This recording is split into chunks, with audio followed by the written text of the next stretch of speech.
जो 3 गुणों से ऊपर उठ जाए उसे विद्या रूपी पूतना नहीं मारती। इसलिए ब्रह्मानंद जी ने बड़ी अच्छी बात कही, त्रिगुणातीत फिरत तन त्यागी, रीत जगत से न्यारी। और ब्रह्मानंद संतन की सोहबत, मिलत है प्रगट मुरारी, जगत में संत परम हितकारी।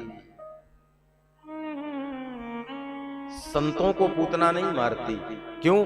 क्योंकि संत ना तो रजोगुणी होते, संत ना तो तमोगुणी होते, और मुझे क्षमा करना, संत सतोगुणी भी नहीं होते हैं।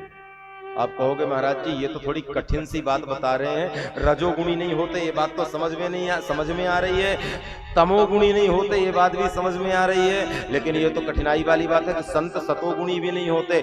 हाँ भैया मुझे कहने दो, संत सतोगुणी भी नहीं होते, ना तो संत रजोगुणी होता, ना तो संत तमोगुणी होता, और ना ही संत सतोगुणी होता है। संत वो है जो तीनों गुणों से ऊपर उठ गया होता है भैया।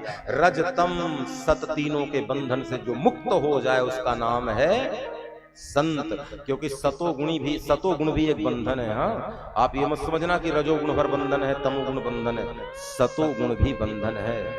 और बंधन का काम क्या है? बांधना। हथकड़ी चाहे सोने की हो चाहे लोहे की हो, उसका काम क्या है? बांधना। आप शहर के बहुत समृद्ध आदमी हो, आपका बहुत समाज में प्रतिष्ठा हो, और आपसे कोई भूल हो जाए और अदालत में प्रस्तुत किया जाए और आपको कारागृह में डाला जाए, तो क्या सोने की हथकड़ी लगा के डाला जाएगा तो आप खुश हो जाओगे क्या? क्योंकि हथकड़ी का काम तो बांधना ही है भैया। तो हथकड़ी चाहे सोने की हो चाहे लोहे की हो, उसका काम क्या है भैया? बांधना।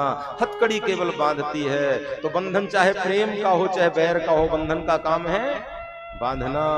इसलिए सतोगुण भी बंधन है, तमोगुण भी बंधन है, रजोगुण भी बंधन है, ये सब बंधन है। और तीनों गुणों से जो ऊपर उठ जाए वही तो संत है। संत सतोगुण के बंधन में बंधता नहीं, ईश्वर सतोगुण के बंधन में भी बंधता नहीं।